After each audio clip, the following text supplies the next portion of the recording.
Hey, it's Danny Pellegrino from Everything Iconic. Ready to upgrade your style game without blowing your budget? Check out Quince. They've got all the good stuff, shirts and polos, activewear, and fine leather goods, all at 50 to 80% less than other high-end brands. And the best part? They're all about safe, ethical, and responsible manufacturing. Get that luxury vibe without the luxury price tag. Hit up quince.com/upgrade for free shipping and 365-day returns on your next order. That's quince.com/upgrade. This podcast contains depictions of the events of January 6th, 2021. It includes audio containing violence, explicit language, and racial epithets. Listeners may find this content unsettling. Discretion is advised.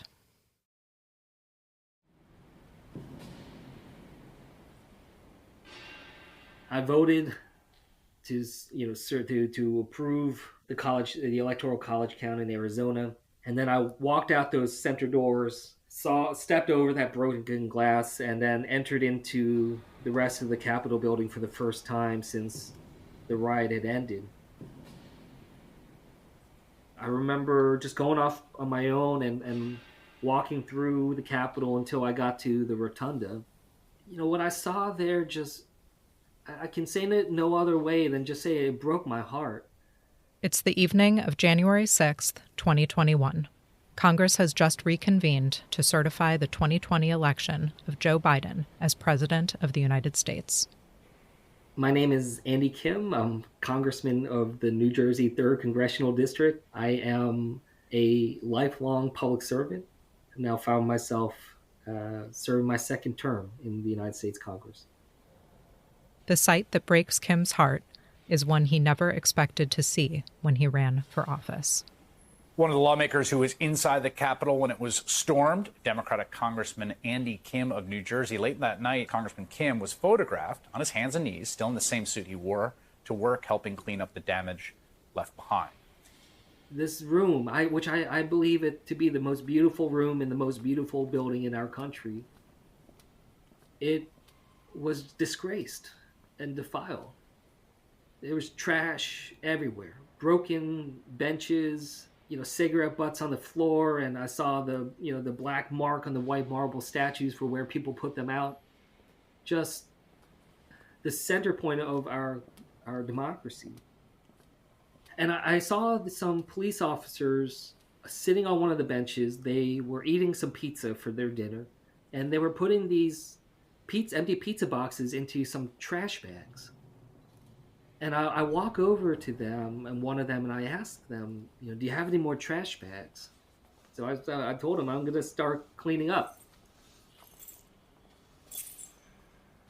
It was this desire that I had. Honestly, I just couldn't leave the room in the condition that I found it in. So I stayed in there for as long as it needed to clean and pick up every single piece of trash in the rotunda. I went over to the statuary hall in the next room, went down to the crypt, which was in the worst condition of all the rooms I'd seen. For about an hour and a half, went around the Capitol and cleaned it up. So I think it was that feeling of turning the corner, of literally picking up the pieces in that metaphorical way.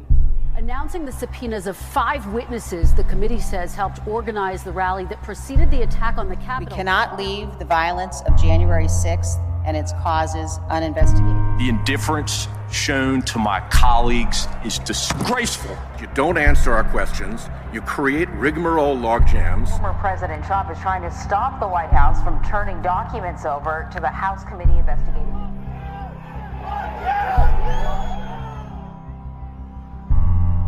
This is The Aftermath, a podcast from Lawfare and Goat Rodeo about the search for accountability, justice, and the rule of law in the wake of the January 6th Capitol attack. What have they been doing to, as Congressman Kim put it, pick up the pieces? The Aftermath is not a podcast about the insurrection itself or about how we got there. It's a podcast about what happened next, how our democracy is attempting to right itself in the face of an existential threat.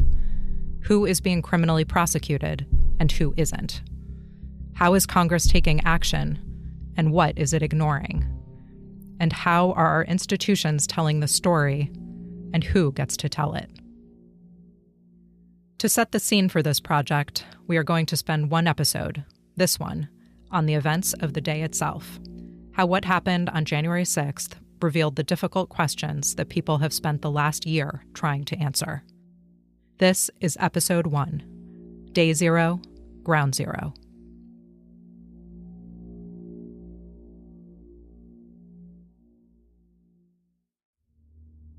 This morning, President Trump plans to speak to thousands of his supporters who are in Washington to protest the election results.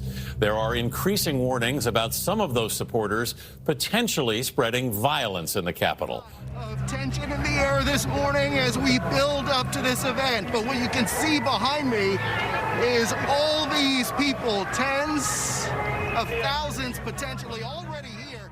So on the morning of January 6th, I was not really worried at all. I'm just generally not the type of person that gets very ruffled by news of protests or even things where I probably should be nervous. This is Grace Seegers, a reporter covering Congress on January 6th, then for CBS News. She now works for the New Republic. I really figured that everything was going to be fine. There would probably be moderately sized protest, I thought. But I really wasn't expecting anything too out of the ordinary. I was really excited to cover the day's events because I had never had the opportunity before to cover the certification of Electoral College results. The morning of January 6th, 2021. Crowds begin gathering on the National Mall near the White House, an area known as the Ellipse. The crowd gathers there for a rally organized by several Trump-affiliated organizations, with support from Trump himself. Good morning, America! This is the greatest group of patriots ever put together. Roughly 1.5 miles away, lawmakers are preparing for a joint session of Congress to certify the Electoral College votes that were cast. 2 Senate runoff elections had taken place in Georgia the previous day, and the results are becoming clear. Here's Congressman Andy Kim. January 6th started off with a smile on my face. I woke up in the morning, immediately reached for my phone to see what had happened with the Georgia runoff seats in the Senate. You know, when I saw the news about, the 2 seats flipping, I was thinking, wow, this is a good day. I went to the Capitol that day feeling very good. I remember I drove by the backside of the Capitol because I wanted to see what was happening when it came to possible rallies and protests. I told my staff not to come into work that day as I was, fearful that there was going to be some tensions. I, would not have been surprised if we saw some unrest outside the Capitol, but, certainly never expected to see what we ended up. Despite widespread understanding that there would be demonstrations and protests that day, lawmakers arrived at the Capitol to perform their constitutional duty to certify the election. It's an event which is usually nothing more than a mere formality.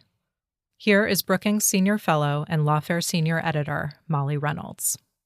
So on January 6th, Congress, the House and the Senate, convened to count the electoral votes. The date for this is set by law, unless it's kind of changed. And those votes are counted as part of a joint session. The vice president presides as the president of the Senate.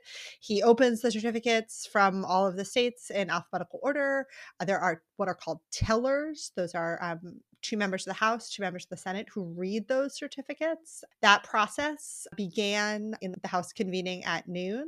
In the Senate convened at 12:30 and then proceeded over, like literally the membership of the Senate gets up and walks across the Capitol to the House. And then at 1 o'clock, when the vice president and the members of the Senate arrived in the House, is when they started the process of counting the votes.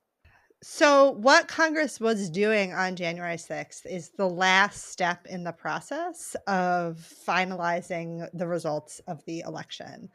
There's the step that happens on election day where people vote. There are intermediate steps where the electors convene and cast the electoral college votes, and then those get sent to Washington.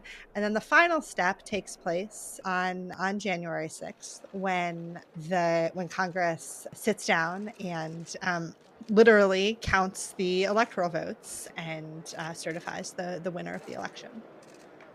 Congress gavels into session around midday.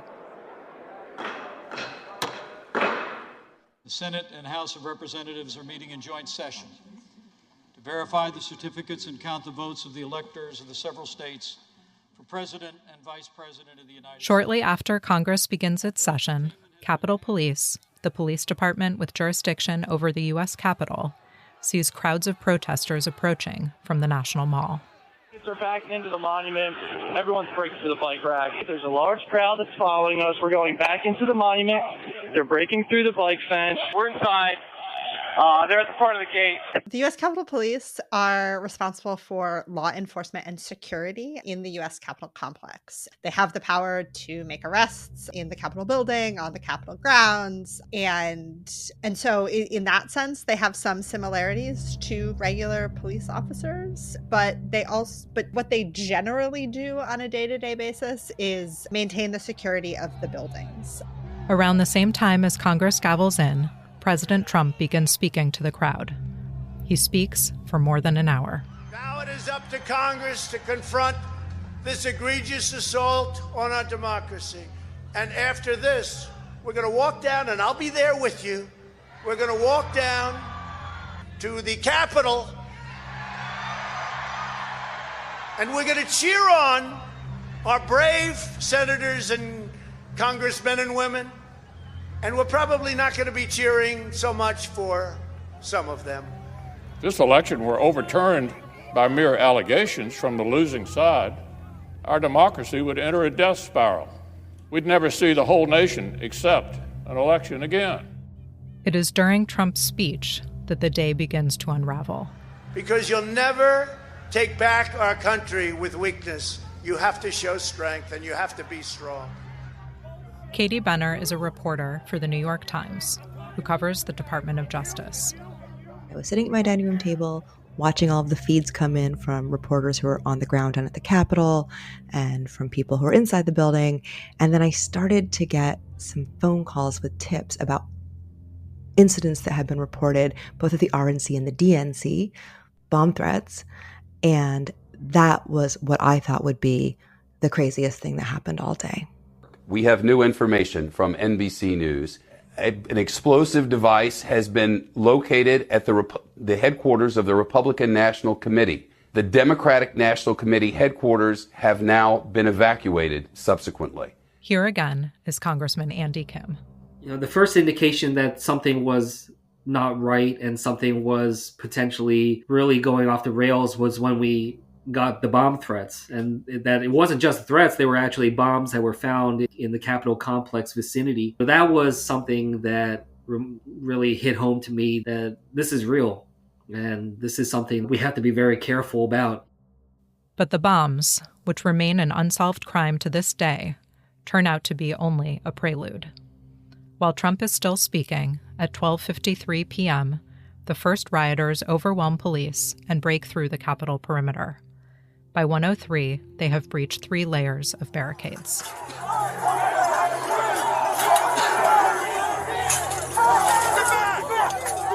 As confrontations with Capitol Police begin, the first objections to the certification of the Electoral College happen in the joint session from Paul Gosar, Congressman from Arizona, and Ted Cruz, Senator from Texas. Are there any objections to counting the certificate of vote of the state of Arizona that the teller has verified appears to be regular in form and authentic? Mr. Vice President, I, Paul Gosar from Arizona. For what purpose does the gentleman from Arizona rise? I rise for myself and 60 of my colleagues to object to the counting of the electoral ballots from Arizona. Is the objection in writing and signed by a senator? Yes, it is. It is. Trump wraps up his speech at 1:10 p.m., and by 1:30 p.m., an even larger crowd is moving toward the Capitol. Yo, there's the Capitol in the background there. We're all headed down there. There's the time to do it. It's now. Here again is Grace Seekers. Once I had gotten to the Capitol, there were definitely protesters outside. It was a big group. I remember looking outside. The press gallery is on the third floor of the Capitol. So I looked outside a third floor window and was surprised to see the number of people. You could hear them shouting from the third floor. And I thought to myself, wow, that's a pretty big crowd. And I took a picture of the crowd, which was one of the only pictures that I took that day. And then I just went along my merry way and figured there are protests outside, but surely that will not affect me inside the Capitol, which is totally safe. But that, too, changes quickly. Here's New York Times reporter Katie Benner. Well, the story started moving so incredibly fast after I got the bomb threat tips. It was clear that there was going to be a lot more chaos than I think we had even anticipated, and we'd braced for a lot of chaos. But so it was a matter of confirming those tips, getting stories up as quickly as possible. And even as we were writing those stories, crowds were leaving the area near the ellipse where the speeches were being given by Trump's allies and moving toward the Capitol with an intent to somehow disrupt what was happening in Congress. So you could kind of see it unfolding in real time, and it was unfolding really, really fast. Although Capitol Police leaders and the mayor of D.C. had been warned of violent threats, they later claim that the warnings in no way prepared them for what happened. The result on that day is that the Capitol Police are severely understaffed for the size of the crowds and the threat of violence that they pose. Here is the later testimony of former Capitol Police Chief Stephen Sund. A clear lack of accurate and complete intelligence across several federal agencies contributed to this event, and not poor planning by the United States Capitol Police. We rely on accurate information from our federal partners to help us develop effective security plans. The intelligence that we based our planning on indicated that the January 6th protests were expected to be similar to the previous MAGA rallies in 2020, which drew tens of thousands of participants. The assessment indicated that members of the Proud Boys, white supremacist groups, Antifa, and other extremist groups were expected to participate on January 6th, and that they may be inclined to become violent. Based on the intelligence that we received, we planned for an increased level of violence at the Capitol, and that some participants may be armed. But none of the intelligence we received predicted what actually occurred. The crowds begin further amassing at the West Front. Now, hundreds of rioters are directly confronting Capitol Police, attempting to bypass security railings, screaming threats, and brandishing weapons. It becomes apparent that the Capitol Police do not have adequate numbers to maintain control. The crowds increase into the thousands. Fuck your weapons! Fuck you, police! It's important to remember that we're not just talking about the U.S. Capitol itself with the big dome, but there are office buildings for both the House and the Senate. There are a couple of additional office buildings that house the congressional support agencies, the Library of Congress, that sort of thing. And so their job is to maintain physical security of all of those spaces. And that is, I think, certainly for most people who have ever encountered a member of the Capitol Police, frankly, whether it's if you are a member of Congress or a staffer or just someone who's visited Capitol Hill, your recollection of them will be, oh, they're the folks who man the metal detectors, that sort of thing. That's not to say that they don't perform other important security features and functions, but much of their routine day-to-day work is just maintaining the physical security of the complex. The scene outside the Capitol is becoming untenable, as riot control officers and police are too thinly spread to effectively cover the entry points of the Capitol building. A significant number of the rioters have come prepared for violence, with many bringing chemical agents, baseball bats, military gear, and other weapons. Officers are sprayed with mace and struck with heavy objects. As police are taken back from the line to recover, rioters move closer and closer. We're still taking metal, sharpened objects, missiles to include bottles and rocks, and hand-thrown chemical-grade fireworks. Capitol Police Chief Stephen Sund. These people came specifically with equipment. You're bringing climbing gear to a demonstration. You're bringing explosives. You're bringing chemical spray. The fact that the group that attacked our West Front, approximately 20 minutes before the event over at the Ellipse ended, which means they were planning on our agency not being at what they call full strength.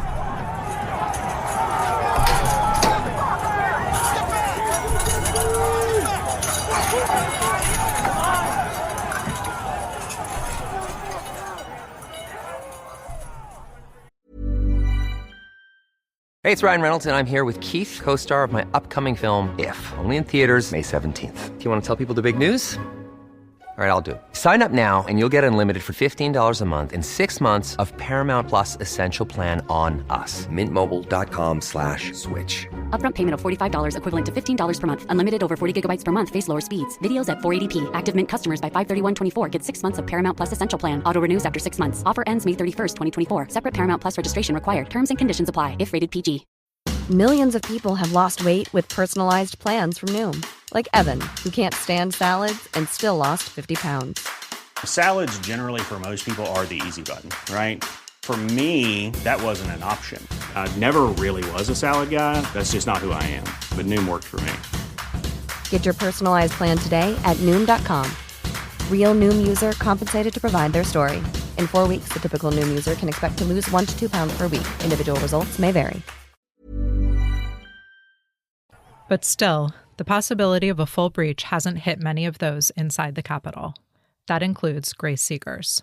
My impression was the Capitol was pretty secure. I mean, there were a fair amount of Capitol police officers there on that day. The police presence definitely seemed bulked up. Felt like a little insulated bubble. That bubble bursts around 1:30 p.m. as the crowds begin to fully overtake the police. If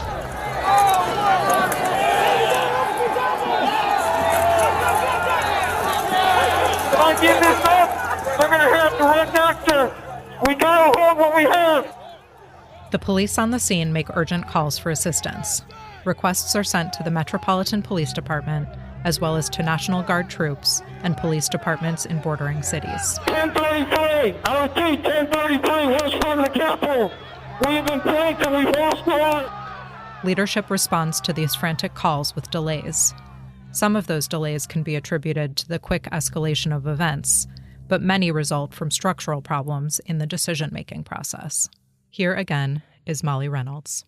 Another way in which the Capitol Police are different than most law enforcement agencies is the kind of decision-making structure for big decisions when and how to call in assistance from the National Guard or other law enforcement agencies. And for the Capitol Police at that time on January 6th, certain decisions were subject to a 3-person decision-making structure rather than to the chief of police. That 3-person decision-making body is called the Capitol Police Board and is composed of the House and Senate sergeants at arms, as well as the architect of the Capitol. And so that was certainly in terms of their ability to get assistance from the National Guard. Here is Capitol Police Chief Stephen Sund testifying later.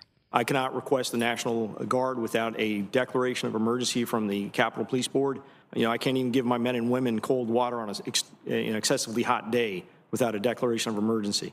Here is testimony from Captain Carnisha Mendoza of the Capitol Police Department, who arrives on the scene after distress calls from dispatchers. I was advised things were pretty bad. I asked where assistance was needed and was advised of 6 active scenes. There was an explosive device at the Democratic National Committee building, a second explosive device at the Republican National Committee building, and large hostile groups at different locations outside the Capitol building. I advised the dispatcher I would respond to the DNC since that building was closest to where I was at the time. En route, I heard officers at the Capitol building calling for immediate assistance, so I proceeded past the DNC to the Capitol. As I arrived to the East Front Plaza of the Capitol, I heard an officer yell there was a breach at the rotunda door, and I heard various officers calling for assistance at multiple locations throughout the building. At 1:49 p.m., Capitol Police Chief Sund issues an urgent request for the D.C. National Guard to be immediately deployed to the Capitol. But leadership doesn't grant approval for the Guard's mobilization. Even though the attack is still underway, the Capitol Police are not given any explanation for why the D.C. National Guard is not being sent in to assist. The following is testimony from then Commanding General of the D.C. National Guard, William J. Walker. At 1:49 p.m., I received a frantic call from then Chief of United States Capitol Police Stephen Sund, where he informed me that the security perimeter of the United States Capitol had been breached by hostile rioters.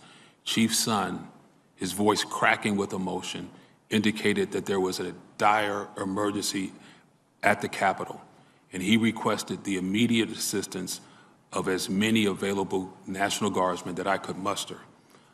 Immediately after that 1:49 call, I alerted the U.S. Army senior leadership of the request.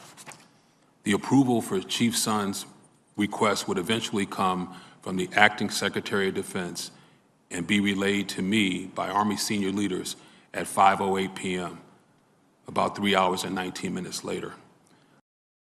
This delay provoked questions, like this exchange between Jake Tapper of CNN and Chief of the National Guard Bureau, General Daniel Hokanson.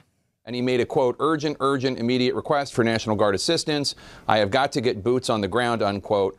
He says Lieutenant General Walter Pyatt, director of the Army staff, said he could not recommend that his boss, Army Secretary McCarthy, approve the request. Quote, I don't like the visual of the National Guard standing a police line with the Capitol in the background, he said. Again and again, Sund said, the situation is dire. He said he was ignored for hours. Why? No, Jake, I don't know the answer to that. But what I do know is that when Secretary McCarthy did get the request, what they did is they took the National Guard forces from the D.C. National Guard that were on duty, and they brought them from their locations around the traffic control points and the metro stations, brought them back to the D.C. Armory to get them properly equipped so that they could support the law enforcement officials that actually went back into our nation's capital. And at that time, they did provide cordon security. Without additional reinforcements, the Capitol Police are drastically outnumbered and no longer have the ability to guard all entry points to the Capitol. Rioters continue attacking officers and begin violently pulling some of them into the crowd.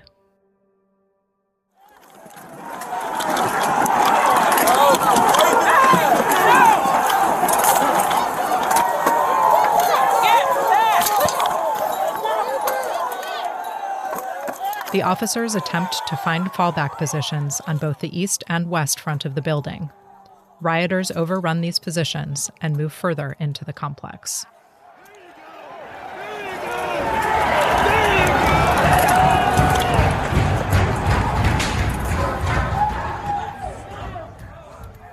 Inside the House and Senate chambers, many are unaware of the degree to which rioters have penetrated the security perimeter. Many are in their offices, but a significant number of House members are still in the chamber. Shortly after 2 p.m., droves of rioters fully breach the Capitol building. They smash windows and climb through, and soon after, they force open doors. Hundreds of people begin pouring into the Capitol building.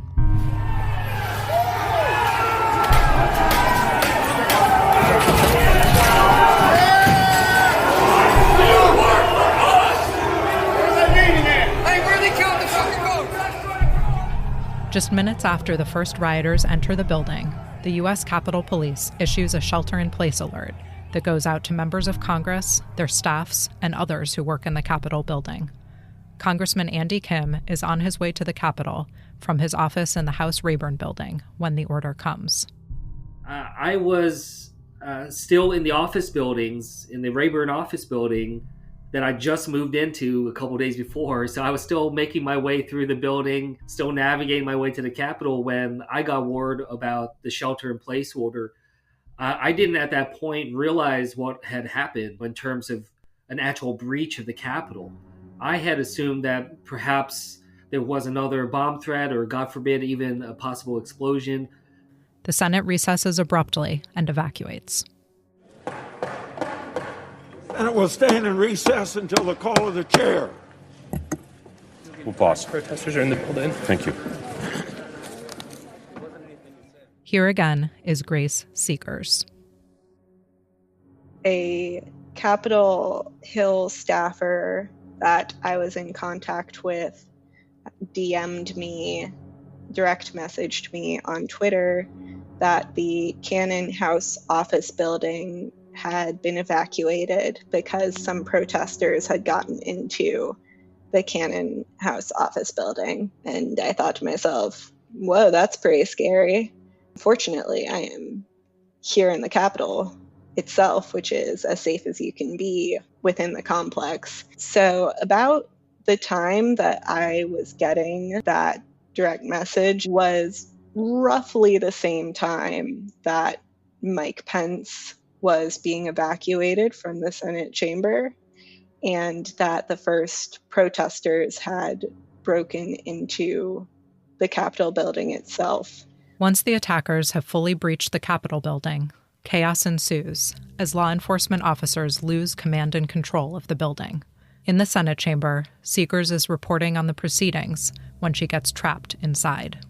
We saw the senators begin to be evacuated, and at first, it seemed that the Capitol Police weren't really paying attention to us. But then one of the Senate gallery staffers yelled, "What about us? Shouldn't we evacuate too?" We were an afterthought. The House, which still has members and personnel inside the chamber, barricades the doors, and security officers draw their pistols. Members are given chemical hoods and are told to prepare for an imminent attack.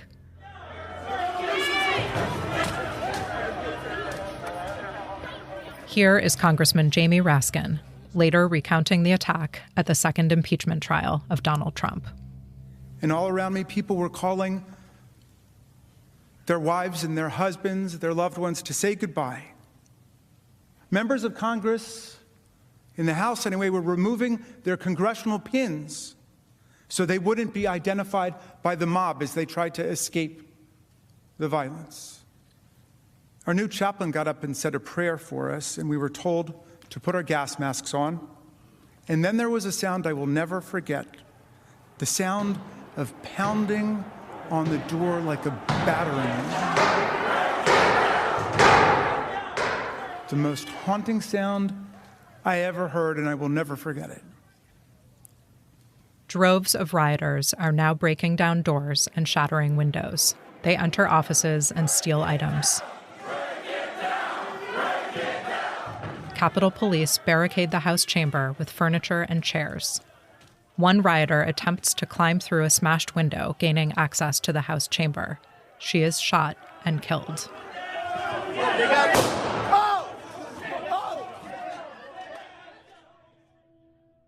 The remaining members are evacuated from the House floor, scarcely protected by a small number of Capitol Police.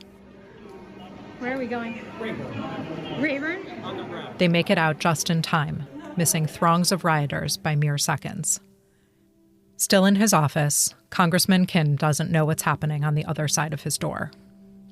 I was able to thankfully take shelter in my office where I laid low and I didn't know what was going on fully. Even as the breach unfolded, we didn't know if some of these rioters were making their ways to the office buildings. Just a tremendous amount of uncertainty. The kind of uncertainty that leads me to press my ear against the door of my office just to hear when I hear footsteps outside, not sure what's happening. On the Senate side, attackers gain unrestricted access to the Senate chamber.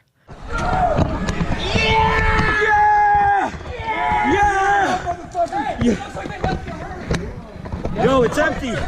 It's empty. Rummaging through senators' desks, stealing personal effects, and demanding to know where the lawmakers are.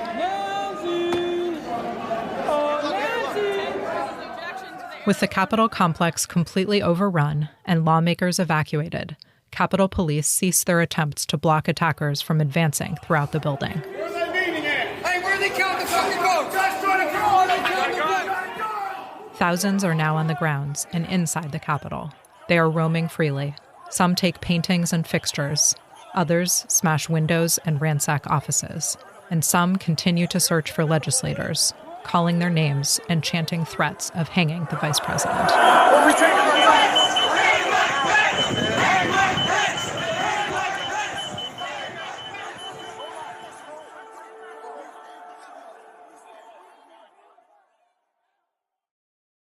Crowds outside continue to clash with police, whom they attack with weapons, fire extinguishers, and even American flags.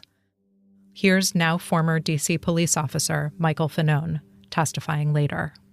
I was grabbed, beaten, tased, all while being called a traitor to my country. I was at risk of being stripped of and killed with my own firearm as I heard chants of kill him with his own gun. I could still hear those words in my head today. Although I regularly deal with risky situations on the job, nowhere in my wildest imagination did I ever expect to be in that situation or sitting here before you talking about it. That experience and its aftermath were something that not even my extensive law enforcement training could prepare me for.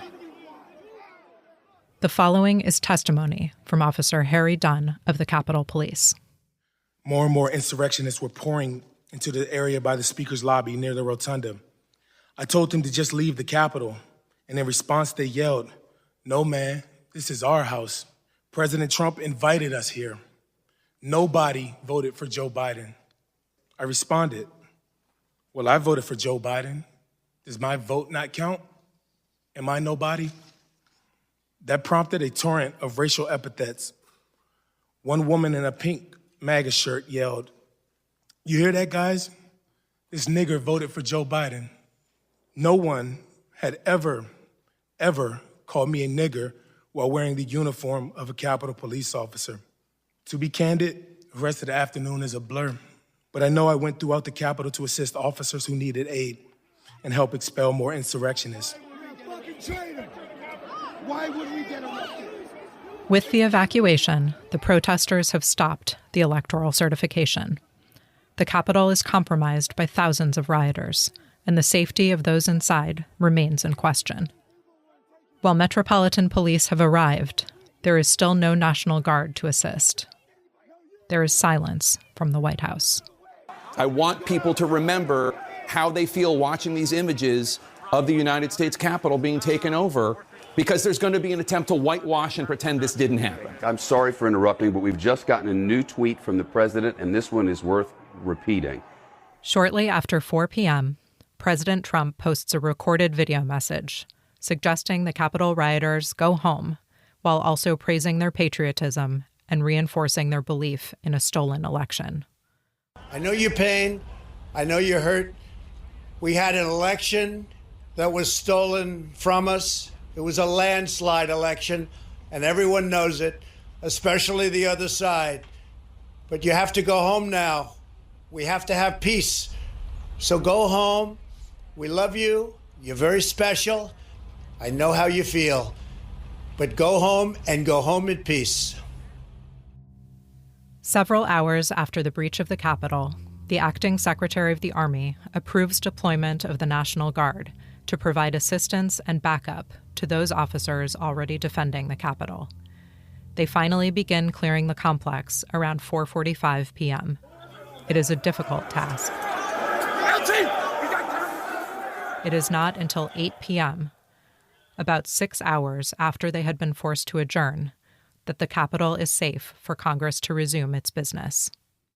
House leadership and staff begin making arrangements to resume the electoral certification, though the House office buildings and larger Capitol complex still need to be secured, room by room. It is unclear if any rioters remain. There are concerns that the Capitol grounds may have pipe bombs, similar to those found at the RNC and DNC that morning. The Capitol Police brought out yet another protester that they found roaming these halls that had gotten inside the Capitol complex. By 8:05 p.m., Vice President Pence returns to the chamber and gavels in the Senate proceeding. At 9:00 p.m., Speaker Nancy Pelosi gavels in the House. The electoral certification resumes. And as we reconvene in this chamber, the world will again witness the resilience and strength of our democracy. For even in the wake of unprecedented violence and vandalism at this Capitol, the elected representatives of the people of the United States have assembled again. Let's get back to work. Despite the day's events, several Republican lawmakers continue to object to the certification, taking the debate into the late hours of the evening. Mr. President, sadly but resolutely, I object to the electoral votes of my beloved Commonwealth of Pennsylvania on the grounds of multiple constitutional infractions that they were not, under all of the known circumstances, regularly given. And that's why I submit to my colleagues that what we're doing here tonight is actually very important. These objections don't deserve an ounce of respect. Not an ounce. We know that attack today, it didn't materialize out of nowhere. It was inspired by lies, the same lies that you're hearing in this room tonight. And the members who are repeating those lies should be ashamed of themselves. Their constituents should be ashamed of them. There was just this moment where we returned to the Electoral College dispute. And I saw colleagues on the Republican side of the aisle literally just pulling out of their breast pocket the exact same speech that they were going to give if this riot had never happened. I could not believe that they were just given the same speech. And that was the moment where I confronted the reality that we were not going to have agreement when it came to impeachment. We were not going to have any type of agreement when it came to accountability, that the big lie is bigger than January 6th for them, and that they will stand by that big lie despite what we had just witnessed, this tragedy upon our democracy. It is not until 3:24 a.m. that the election of Joe Biden is formally certified. The votes for President of the United States are as follows. Joseph R. Biden, Jr. of the state of Delaware has received 306 votes. Donald J. Trump of the state of Florida has received 232 votes. The chair declares the joint session dissolved.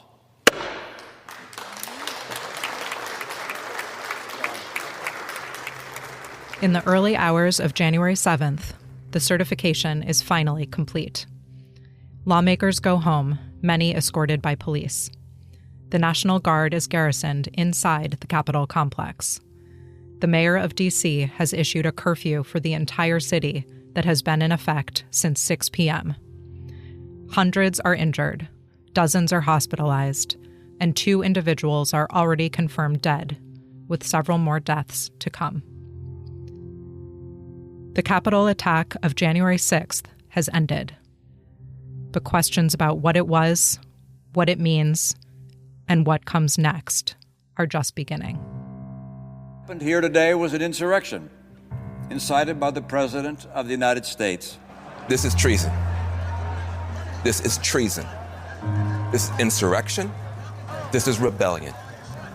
Period. We know how we got here. The President of the United States says again and again and again that these institutions are corrupt, they're rigged, the election was fraudulent, they're stealing it from you. I've never seen anything like this. I never thought I would see an armed mob like this break windows and get into the United States Capitol. These individuals, they should be arrested immediately. I assume some of them will be.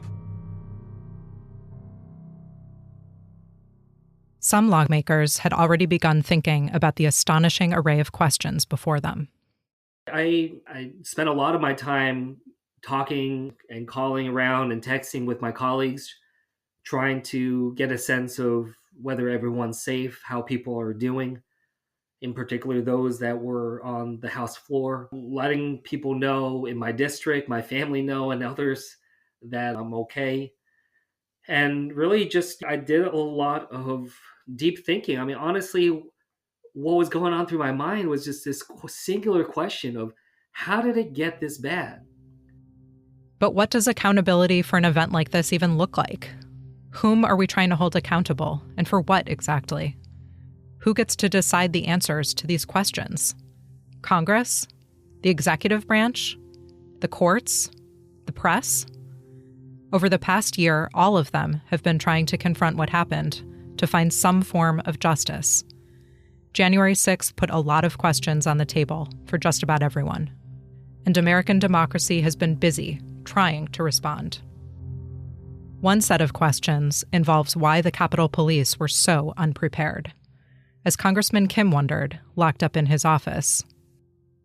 When I would see some of these images of people just walking around the Capitol, and I'm just thinking through my mind, like, how is this being allowed? Like, how is it that we do not have control over the Capitol?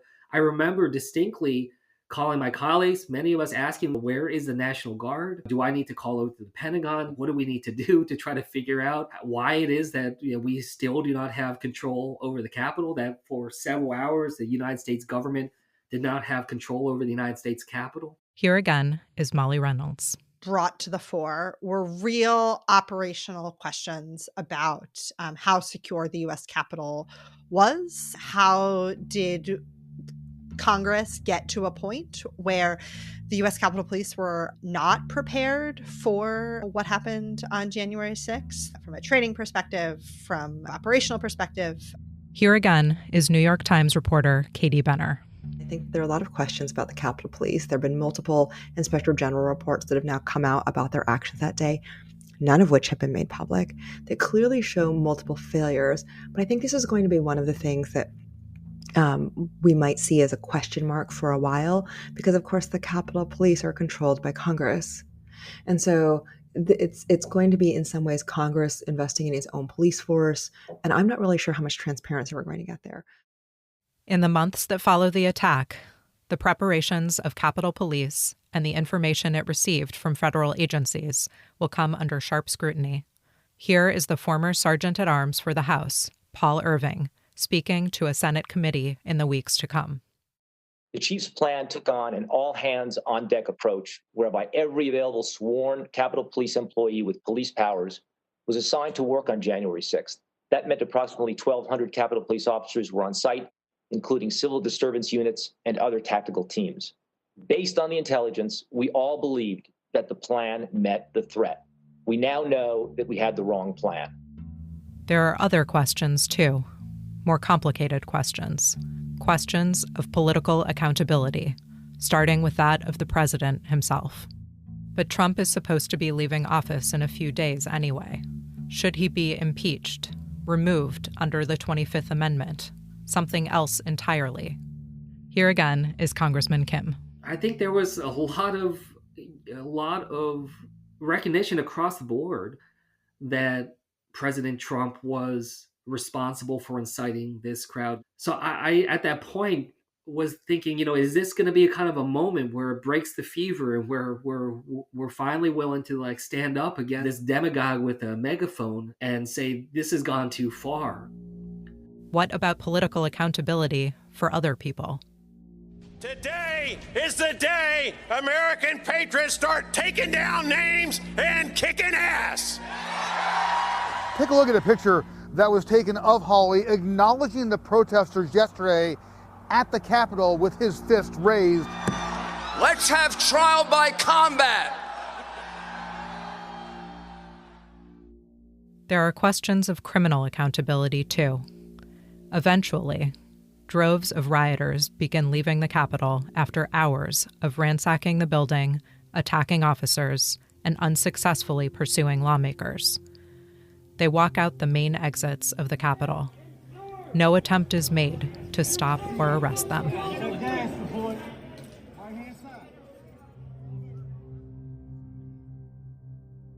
Thousands of individuals appear to have committed felonies, ranging from unlawful entry to assault of law enforcement officers, property destruction, perhaps even insurrection. And all those individuals are allowed to leave the Capitol without interference. This creates, over the weeks and months to come, a challenge never before seen by federal law enforcement. I think where it really hit me, and this moment where it just stunned me, was that people just left the Capitol. That at some point this was just over in somewhat of a whimper, that people just walked away. And that thousands of people who ransacked the Capitol just went back to whatever hotels they were staying at and had takeout food in their room and probably reminiscing and bragging about that day. The fact that none of them were detained or arrested on that day was just shocking. I remember literally just going to the Capitol and just asking people, like, what happened? How were they allowed to just walk out the door? For those of you who are just joining us, we are witnessing history and what can only be described as a national disgrace. The nation today has witnessed a grave breach of its democratic traditions. For the first time in American history, supporters of the losing presidential candidate forcibly disrupted the official counting of electoral votes. This is not dissent, it's disorder, it's chaos, it borders on sedition, and it must end now. On the next episode, we'll take you through the massive criminal investigation that began immediately within the federal government, even though the Department of Justice had, just days earlier, gone through its own sort of insurrection. 3 days before January 6th, you almost see a Saturday Night Massacre at the Justice Department 3 days before January 6th. Now, can you imagine if the mob had stormed the Capitol and there was literally nobody at the Justice Department at all? Over this series, we're going to explore Congress's immediate steps, which involved constitutional remedies against Trump himself. Rise today to urge the impeachment of Donald Trump because the attack on the Capitol, the traitorous incitement of an insurrection, demands not just impeachment, but removal of office. And we'll take a look at some of the early congressional hearings that tried to answer the question of how the Capitol Police came to be so drastically overwhelmed and why it took so long for the National Guard to show up. While we begin today by taking the public testimony of these 4 heroic men, we must also realize that the task of this committee will require persistence. We must find out what was known about the potential for violence before the attack and how that intelligence was shared with law enforcement partners. And we'll look at the efforts to set up a bipartisan national commission to report on the insurrection, and, when those failed, the House Select Committee that developed in its stead. We'll look at the work of that committee as it unfolds and the roadblocks it faces. A sham committee that's just politically driven by Speaker Pelosi. I think even your viewers understand what a sham this committee is and how politically driven. This series is Lawfare's effort to tell the story of how our democracy is responding to January 6th. The events of that day set in motion a series of institutional efforts to combat and find accountability for a catastrophic event in our nation's history. How do we pick up the pieces when the very foundations of democracy have been shaken?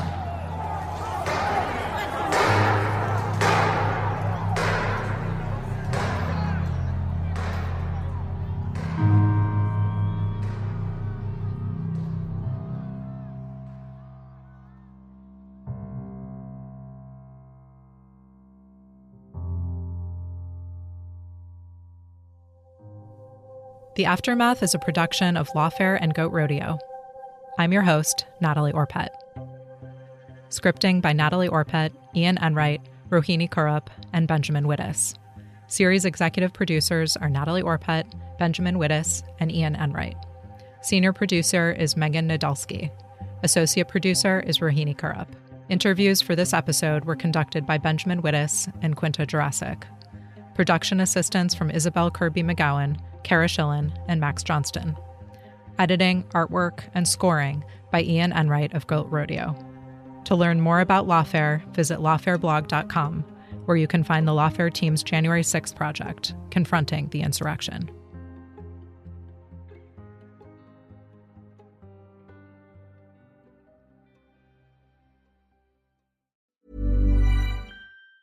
Hey, it's Danny Pellegrino from Everything Iconic. Ready to upgrade your style game without blowing your budget? Check out Quince. They've got all the good stuff, shirts and polos, activewear, and fine leather goods, all at 50 to 80% less than other high-end brands. And the best part? They're all about safe, ethical, and responsible manufacturing. Get that luxury vibe without the luxury price tag. Hit up quince.com/upgrade for free shipping and 365-day returns on your next order. That's quince.com/upgrade.